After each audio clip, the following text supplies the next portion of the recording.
Solo con buena información podemos tomar buenas decisiones. Es por eso que el derecho a la información es, sin lugar a dudas, un derecho humano, mientras que con las nuevas tecnologías podemos proteger de formas muy interesantes nuestro derecho a estar bien informados. Sobre esto profundizaremos hoy, en Ahora Futuro, México y el Mundo. México tiene futuro y su futuro está en tus manos. La mejor manera de predecir el futuro es crearlo.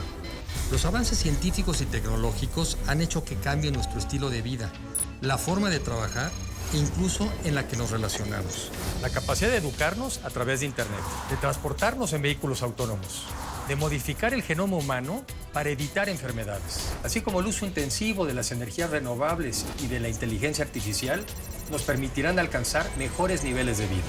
Pero ¿seremos capaces de incorporar a todos o generaremos sociedades más polarizadas?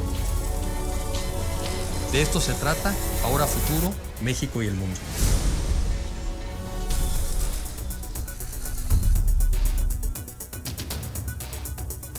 Artículo 19 toma efectivamente el nombre del artículo 19 de la Declaración Universal de los Derechos Humanos, una declaración que data de la época de la posguerra y que reafirma el derecho que tenemos todas las personas de buscar, de recibir información por cualquier medio y sin consideración de cualquier frontera, ¿no? Y gradualmente se ha dado también un reconocimiento que nos ha parecido muy importante, que es que los mismos derechos que nosotros tenemos en el espacio físico, en el espacio analógico, también tenemos el derecho a que sean protegidos en el espacio digital, ¿no? Es decir, Internet, las tecnologías de la información y la comunicación también ya se convirtieron, ya son parte del ejercicio de los derechos humanos, para poder acceder a la información, para poder comunicarnos, para que como periodista, como comunicador, comunicadora, también pueda utilizar este tipo de herramientas y dispositivos para poder dar a conocer mi trabajo y al mismo tiempo también allegarme, recibir de distintas informaciones. Y pueden ser expresiones de distinto tipo, pueden ser opiniones, y de ahí que desde artículo 19, digamos, toma esto como guía, ¿no? La defensa, la promoción de la libertad de expresión, el derecho de acceso a la información, y en algún momento pues la organización también comenzó a mirar y comenzó a darse cuenta que había también una necesidad importante de mirar el espacio digital. Es decir, en el espacio digital también es importante que se garantice plenamente este derecho, que no existan algunas restricciones que puedan ser ilegítimas, arbitrarias, o que puedan haber algunas formas de censura en el espacio digital. Pareciera ser que hoy en día también está la discusión en el mundo, ¿no? E incluso tomando acciones, de que cuando esa libertad de expresión, por ejemplo, convoca a la violencia o convoca no sé si algún tipo de resistencia civil. Veamos los casos de Twitter con respecto al expresidente Trump, ¿no? Y lo bajaron, y también empieza a haber casos donde te bajan. Entonces, ¿qué reflexiones hay? Primero, sobre la libertad de expresión, ¿es ilimitada? ¿O también existen otros valores, como por ejemplo, pues la paz, la seguridad, la preservación de la vida de otras personas? ¿Cuáles serían algunas reflexiones en ese sentido? Porque son dilemas, ¿no?, con los que estamos viviendo ya todos los días. Claro, primero, digamos, me gustaría como recalcar que el derecho a la libertad de expresión, como lo denominó en algún momento la Corte Interamericana de Derechos Humanos, es la piedra angular de las democracias, ¿no? Es un elemento crucial y fundamental que ha permitido debates, que ha permitido el fortalecimiento de los procesos democráticos. Y sí, no es un derecho absoluto. Sin embargo, también tenemos que tener y ser muy cuidadosos, y así lo señala el derecho internacional de los derechos humanos, ¿no?, que las restricciones tienen que cumplir con una serie de principios. Uno de ellos tiene que ver con que el principio de legalidad, ¿no? Es decir, tiene que establecerse de una manera clara, precisa, que no dé, digamos, una interpretación vaga, para que entonces no se pueda convertir en un instrumento de censura. Dos, que sea un principio idóneo, ¿no? Es decir, que responda también a una serie de cuestiones muy, muy específicas. Y finalmente, el principio de la necesidad y de la proporcionalidad. Es decir, se tienen que establecer también unas medidas necesarias y proporcionales para alcanzar el fin que se quiere establecer. Por ejemplo, ha habido algunas legislaciones alrededor del mundo y una de las grandes batallas que se ha dado también es el tema de la difamación, ¿no? Antiguamente se contemplaba la difamación en los códigos penales, ¿no? Y un periodista que expresaba alguna opinión o un periodista que publicaba alguna información periodística, pues era perseguido por la vía penal y era encarcelado. Esto se considera actualmente, y ya muchos países, y hay una lucha constante por una modificación en este sentido, para que se quite de los códigos penales y entonces se utiliza la vía civil, ¿no? Entonces se dice que es una medida totalmente desproporcionada para las y los periodistas. O, por ejemplo, pedir que haya un registro, ¿no? Tú que eres periodista te tienes que registrar aquí. Oye, pero pues esto también es una medida totalmente innecesaria. Yo puedo hacer y ejercer el periodismo sin tener que registrarme o sin tener que tener un registro específico, ¿no? Y que de pronto te digan, solamente puedes publicar si está registrado en esta lista, ¿no? Ese tipo de medidas, pues, se consideran también innecesarias. Y ahora la discusión en lo que toca al espacio digital y a las plataformas de redes sociales, sí ha habido también una evolución de cómo las normas y las políticas de las plataformas de redes sociales han estado pues fortaleciéndose de tal manera que proteja por un lado la libertad de expresión, pero que también advierta cuando un determinado discurso puede incitar a la violencia o puede convertirse efectivamente en un riesgo para las personas. Y ahí se habla de lo que se conoce como el discurso de odio. Sin embargo, todavía no hay un consenso sobre qué es específicamente el discurso de odio, al menos en el derecho internacional.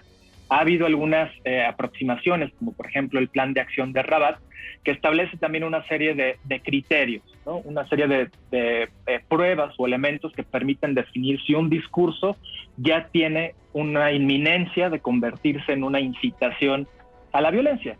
Y el caso más reciente que tenemos, pues, fue lo que sucedió en Myanmar, ¿no? Cómo desde las autoridades y desde las figuras públicas, ¿no?, se exacerba un determinado discurso que termina, pues, por convertirse en un genocidio en contra de la minoría Rohingya. Y lo mismo lo que sucedió con el caso del expresidente Donald Trump, ¿no? Efectivamente, había un discurso que tenía, digamos, como ya el elemento de incitación, el elemento de culminar a que las personas, pues, y en lo que derivó, digamos, en la toma del Capitolio.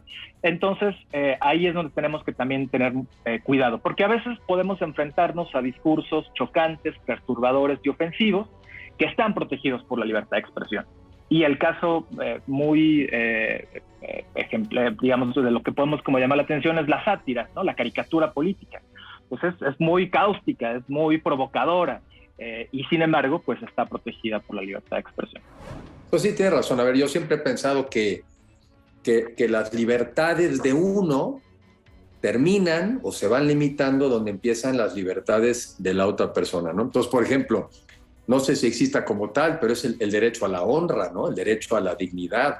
Entonces, eso de que también haya una persona que sin fundamentos te critique, te levante falsos, te difame, pues también dice uno, oye, pues ahí tu libertad está chocando con la mía.